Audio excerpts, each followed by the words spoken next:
नमस्कार बाल दोस्तों, मैं मकवाना धर्मेश भाई जय शाला नंबर 55 से एक बार फिर आप सबका हार्दिक स्वागत करता हूँ।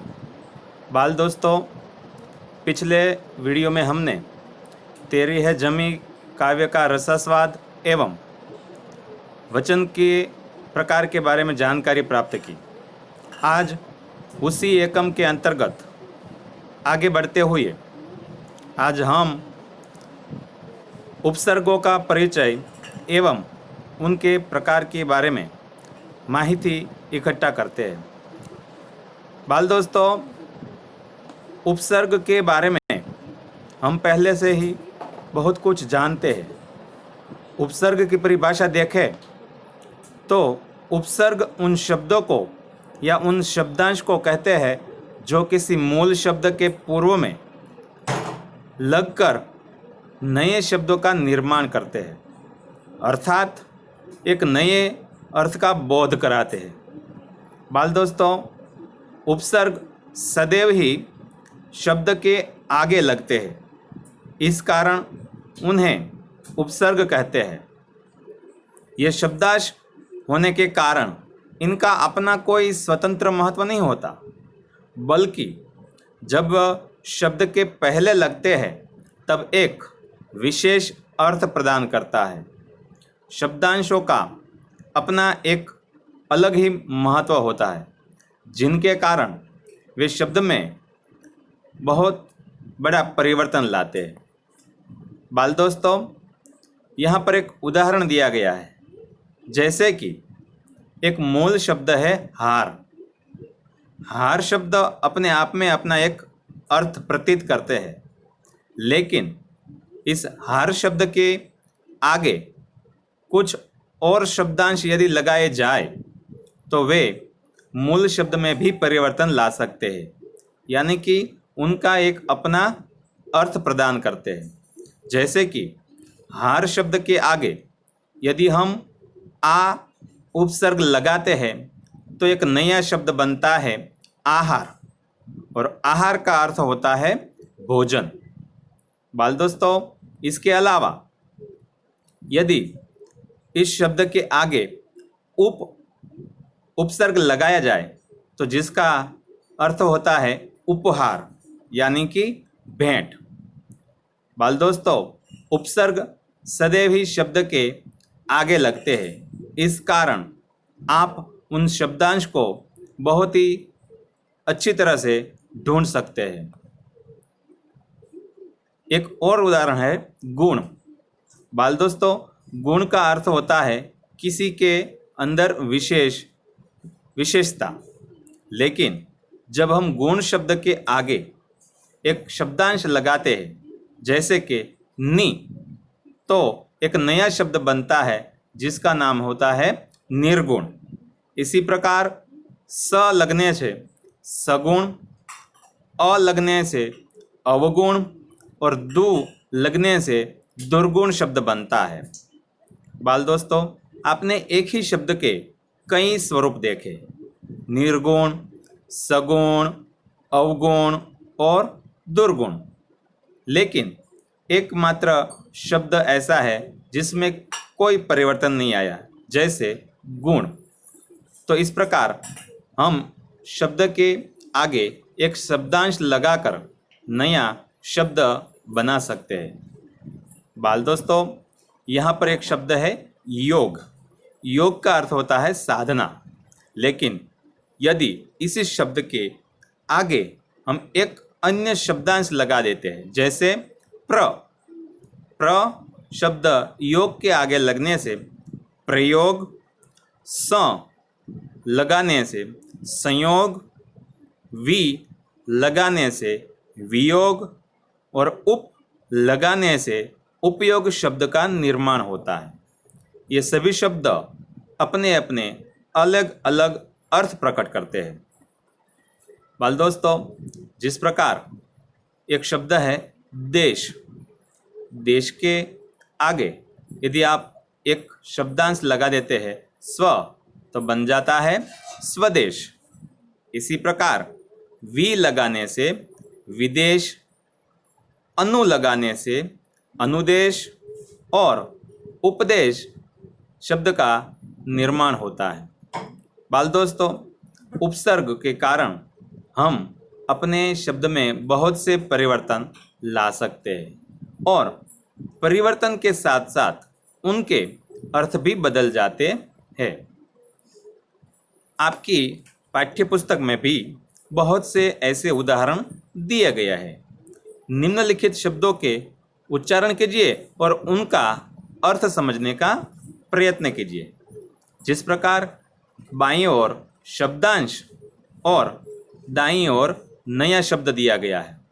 बाल दोस्तों, एक उदाहरण है दूर, जिसका गुण शब्द के साथ मिलन होने से दुर्गुण, स का गुण के साथ मिलन होने से सगुण बनता है।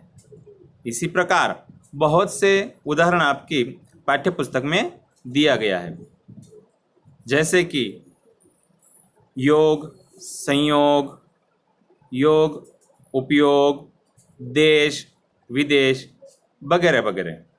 आपको भी इसी प्रकार के अन्य उपसर्ग अपनी पाठ्यपुस्तक में से निकालकर अपनी कॉपी में लिखना है। इस कोष्टक को आप ध्यान से देखिए। इस कोष्टक में एक और उपसर्ग दिए गए हैं, दूसरे कोष्टक में अर्थ दिया गया है और तीसरे कोष्टक में उनका उदाहरण दिया गया है। बाल दोस्तों, हम एक उदाहरण लेते हैं, जैसे कि अ उपसर्ग।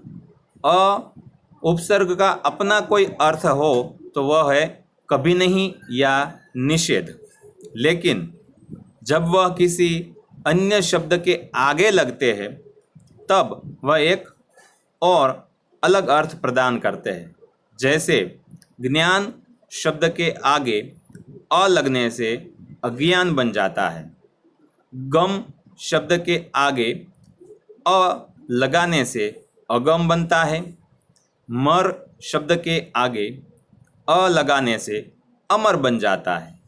इसी प्रकार अछूत और अचूक शब्द का भी निर्माण किया जा सकता है।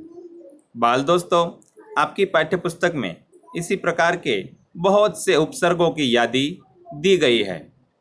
इसी प्रकार आप अपने पाठ्यपुस्तक में से अब बहुत सरलता से उपसर्ग लगे हुए शब्दों को छांटकर अपनी कॉपी में कम से कम 30 शब्दों को लिखेंगे।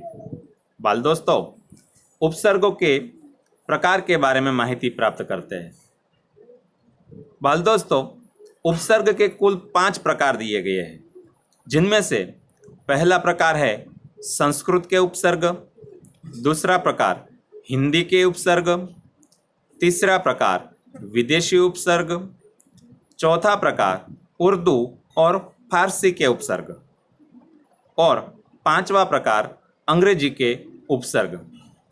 बाल दोस्तों, ये प्रकार इस प्रकार दिए गए हैं कि भिन्न भिन्न भाषाओं से उपसर्गों को लिया गया है और हमारी हिंदी में उनका प्रयुक्त करने के कारण उनके प्रकार रखे गए हैं। संस्कृत के उपसर्ग बहुत से हमारी हिंदी भाषा में सरलता से मिल जाते हैं और सबसे अधिक संस्कृत के उपसर्ग ही हिंदी में प्रयुक्त में लाए जाते हैं। संस्कृत के उपसर्ग उन शब्दों को कहते हैं जो संस्कृत भाषा से लिए गए हो और जिनका हम हिंदी में सरलता से उपयोग कर सकते हैं। उदाहरण देखें तो एक शब्दांश है, उपसर्ग है प्रति, जिसका अर्थ होता है कि और या तरफ। यदि हम किसी शब्द के आगे प्रति उपसर्ग लगाते हैं तो उसके शब्द के अर्थ में बदलाव आ जाता है। जैसे कि प्रहार यानी कि वार करना या चोट करना। मूल शब्द हार है, लेकिन उसके आगे प्र लगाने से एक अन्य शब्द का निर्माण हो जाता है। उसी प्रकार वि यानी अधिक, जिसके कारण अधिक शब्द का प्रयोग होता है। जैसे विहार यानी भ्रमण करना। स, जिसका अर्थ होता है सहित या अच्छा, जैसे सकाम, सपरिवार। इसके अलावा अ शब्द का बहुत उपयोग हम हिंदी में देखते हैं। अ का अर्थ होता है कभी नहीं या निषेध, जैसे ज्ञान शब्द के आगे अ लग जाने से अज्ञान, मर शब्द के आगे अ लग जाने से अमर शब्द का निर्माण होता है। इसी प्रकार नि का अर्थ होता है अभाव या नहीं, जैसे निकम्मा और निडर। बाल दोस्तों, निम्नलिखित उपसर्गों के योग से एक अर्थपूर्ण शब्द बनाइए। मैंने आपको यहाँ पर कुछ उदाहरण दिए हैं और कुछ अपने आप आपको लिखना है। पहला उदाहरण है चौ।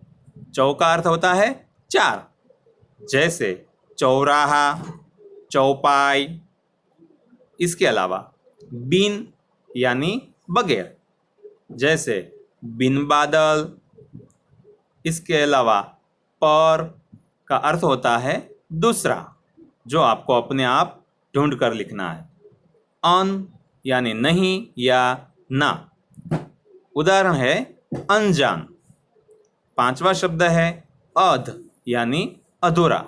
तो इसका बनने वाला शब्द आपको अपनी कॉपी में लिखना है। बाल दोस्तों, यहाँ पर कुछ उदाहरण दिए गए हैं, ध्यानपूर्वक समझिएगा, पढ़िएगा और उसको समझने का प्रयत्न कीजिए। बाल दोस्तों, एक शब्द है लड़। यदि लड़ के पीछे हम आई लगा दे तो शब्द बन जाता है लड़ाई। लड़ शब्द के पीछे आका लगाने से एक नया शब्द बनता है लड़ाका। तो बाल दोस्तों, यहाँ पर हम कुछ अलग देखते हैं कि एक शब्द के पीछे कुछ शब्दांश लगे हैं, तो उसे कहते हैं प्रत्यय। जो शब्द किसी मूल शब्द के पीछे लगते हैं उन्हें प्रत्यय कहते हैं। इसी प्रकार चाचा शब्द के पीछे ई लगाने से चाची और एरा शब्द लगाने से चचेरा शब्द बनता है। बाल दोस्तों, इसे प्रत्यय कहते हैं। प्रत्यय सदैव ही शब्द के पीछे लगते हैं। मैंने आपके लिए यहाँ पर स्वाध्ययन कार्य के लिए 2 शब्द को बनाने के लिए रखे हैं। मूल शब्द है दया, उसको आपको आलू शब्द लगाकर एक नया शब्द बनाना है। इसी प्रकार दया के पीछे वान लगाकर भी आपको एक नया शब्द बनाना है। अपने पाठ्यपुस्तक में इन सभी शब्दों को ढूंढकर लिखना है और समझने का प्रयत्न करना है। बाल दोस्तों, आज हमने कक्षा 8वीं की एकम 1 के 2 व्याकरण के मुद्दे सीखे, उपसर्ग एवं प्रत्यय। अगली बार हम एक और एकम के साथ आपके समक्ष हाजिर होंगे। तब तक घर पर रहिए और अपना ख्याल रखिए। धन्यवाद।